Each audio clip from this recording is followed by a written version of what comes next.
Hello, we're here today with George Minakakis. George is a retail guru, author, speaker, and knows a lot about how to deal in retail, both in good times and bad times. George, tell us more about what you do.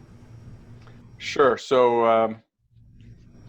I started 25 years ago in the retail world, and I've run companies. I've run multiple retail chains, up to four of them at one time, with hundreds of stores each. Wow.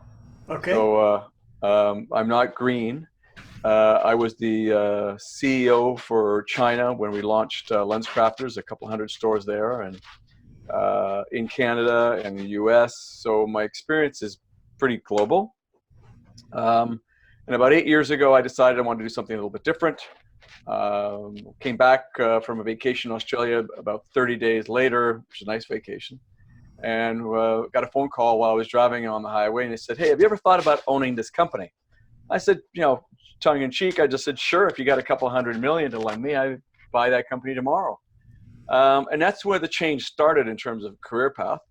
I started working with private equity firms and founder-owned businesses primarily that were focused on consumer-facing businesses.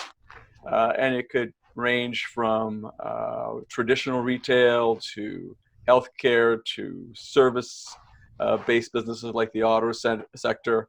So it's been quite exciting. It's better than, I always say, it's better than going to a 9 to 5 job that's actually 18 hours long Hmm. as a CEO.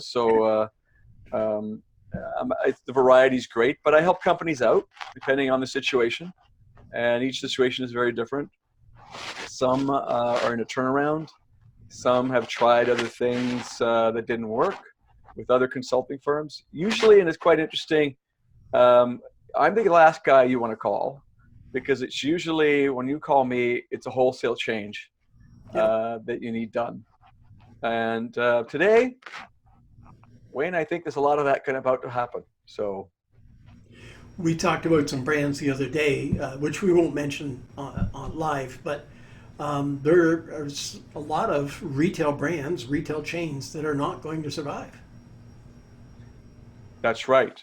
And just yesterday, Aldo Shoes announced that they're filing for creditor protection. And you're right, they're not the only ones. More are coming. Certainly, the news wires out of the U.S. are saying that a lot more are coming. Mhm. And as we both know, a lot of these retailers operate out of the U.S., operate in Canada as well. So it'll be interesting to see how much of an impact it has. But the worrisome part is also that you got, the restaurant industry, traditional retailers. The rhetoric today is that 50% of restaurateurs may not reopen. It's a frightening number. 35 to 40% of retailers may not reopen.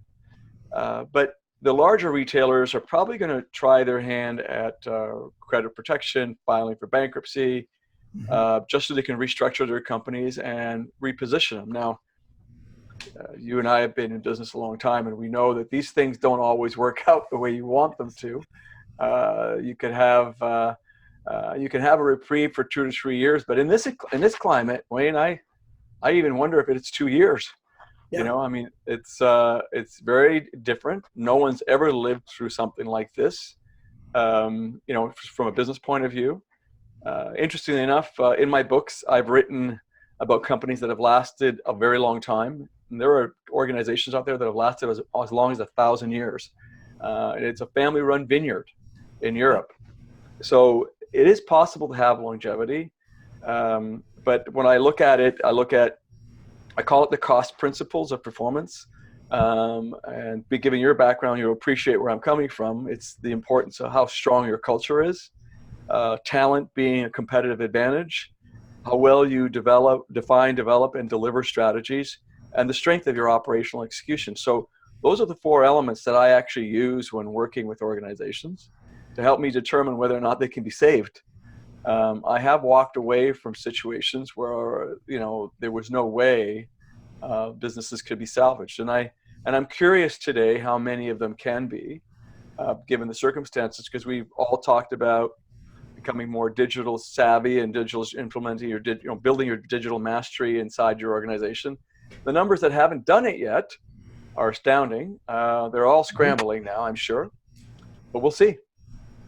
Well, and in a lot of cases, 1,000-year-old vineyard, it's kind of a Simon Sinek video of what's your why, what's your purpose, what's your reason for being, and there are a lot of companies out there that maybe venture capitalists come in and their reason for being is the next quarterly report, as opposed to some fundamental belief, culture,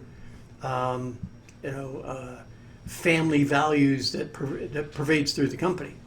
We've lost a lot of those. So, you're right.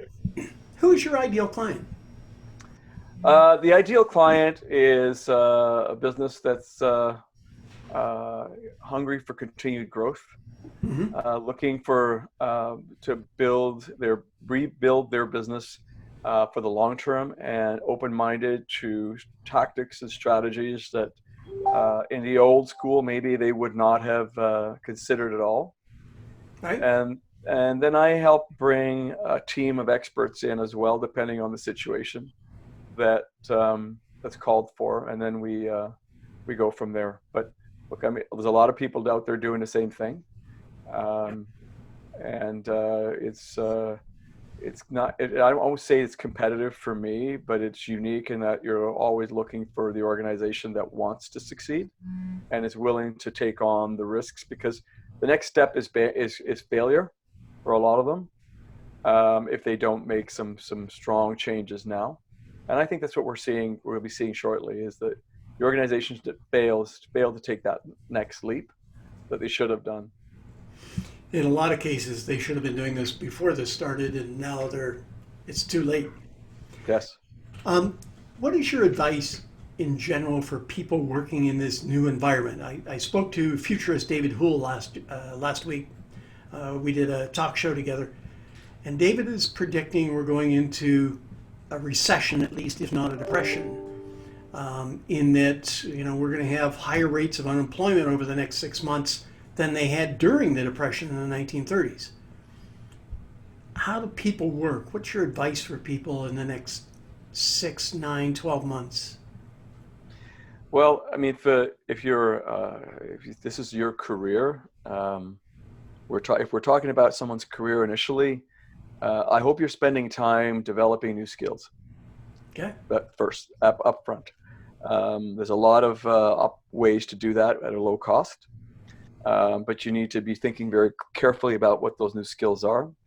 They should be enhancing what you already do, so you can continue to make yourself marketable. But for businesses, though, you own a small business or a mid-sized business, you should be really focused on how do you work in an environment where the consumer is scared, afraid to go out. I just saw a poll this morning that 44%, from a radio station, 44% of consumers don't want the economy to reopen until September. Well, that's a frightening number. Mm-hmm. But back to the guest you referred to, when you think about, because almost half the public saying I'm not ready, they're basically saying I'm not ready to come out. That's what you need to be thinking about.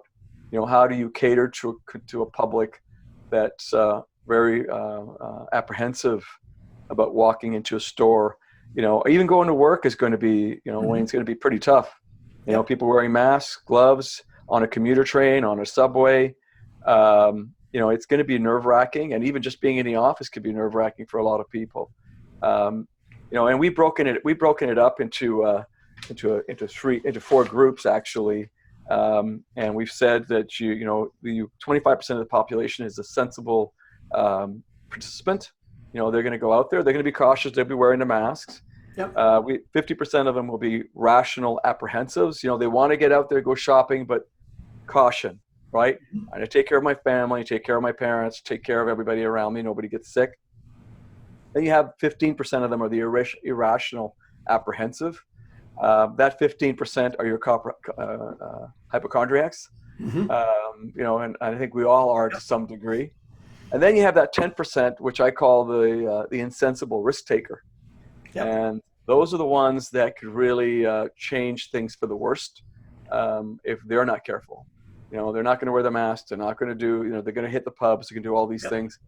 They could set things backwards in many ways. So, I would be telling anybody looking at how do I compete, how do I manage going forward, I'd be thinking about these 4 types of consumers and how are you going to reach out to them and make it easier and more comfortable for them, because that is the new world. Yeah. It's going to be with us for a few years. Well, interesting. I heard somebody draw an analogy between the kind of launch of AIDS and HIV in the late 70s, and they were talking about the relationship in dating. So, how dating changed dramatically with the risk of AIDS, and in fact, AIDS is a lot like Corona. We haven't got a cure for AIDS. We've got a bunch of solutions that help you live with it, but we can't cure it. And Corona, think of dating. How do you go on a date in July and meet somebody new? Whether you're 30 years old or 60 years old, if you're dating, it's going to be a problem. And it's going to be a replay of AIDS in effect. How do you protect yourself in other ways as you go out on dates? And retail, you're kind of in the dating business. You want people to come back and, give you an economic hug versus a physical hug, but you want people to come back and say, oh, I am so glad your store is open or your restaurant's open. I've missed coming to your patio, your neighborhood pub, things like that. It's AIDS all over again in that we don't have a cure. We may have ways of dealing with the virus, but we don't know where that's going to be, or we don't know how bad it's going to be, or if there's a rebound. So I think your numbers are, it is scary. It's going to be scary for a long time for a huge percent of the population. Yeah, you're right. I mean, and the amount of time that it takes to develop those therapeutics or a vaccine. I've seen research that shows the consumer-wise, the millennials particularly, they've said, about 55%, 55% of them said, they'll visit a restaurant, provided that, it's safe. That's millennials. And then you've got 16% of those millennials who are saying, at the other end of the extreme, saying, I'm not coming out till a vaccine is available. So even the younger generation is saying, time out, I'm not that comfortable, right? I mean, no one wants to take a risk, an unnecessary risk. And yeah, you could be one of the lucky ones, which is apparently the majority, that you'll get mild symptoms and you'll be okay. But we don't know that everybody is going to have that level of fortune and not get sick or pass it on to someone they really care about, a parent, a child, a grandparent. Yep. And those are the drivers behind concern today. It may not affect me, but what do I end up doing to my wife or my children? Or if it does happen to you, how you destroy your family's economic life, right? And happiness. I mean, that's, who wants to take that risk? That's my question. Yeah. I really believe all governments took the right strides in the Western world, for sure. Yes, the cost is significant to business. But I don't think there's a business person out there that's going to say, this was a bad idea. Yeah.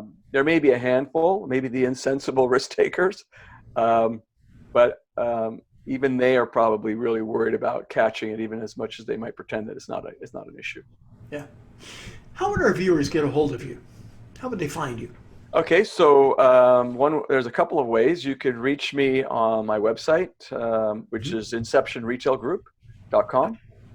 Another way is through GeorgeMinakakis.com, which is basically a site where I actually post a lot of research stuff that we're doing on the different categories. Yep. So you can reach me on one of those two channels, or you could reach me at gminakakis@inceptionretailgroup.com. Okay, so that's your email. Yep. And then you're on LinkedIn as well. I'm on LinkedIn as well, and you can connect with me pretty easily there. Okay, fabulous. George, I really want to thank you for your time and your insight. More than most people, you have an insight as to where we're going, or a little more clear crystal ball than most people in today's economy. So I really want to thank you for sharing that with us. Appreciate it. Thank you for the invitation. Have a great day. You too.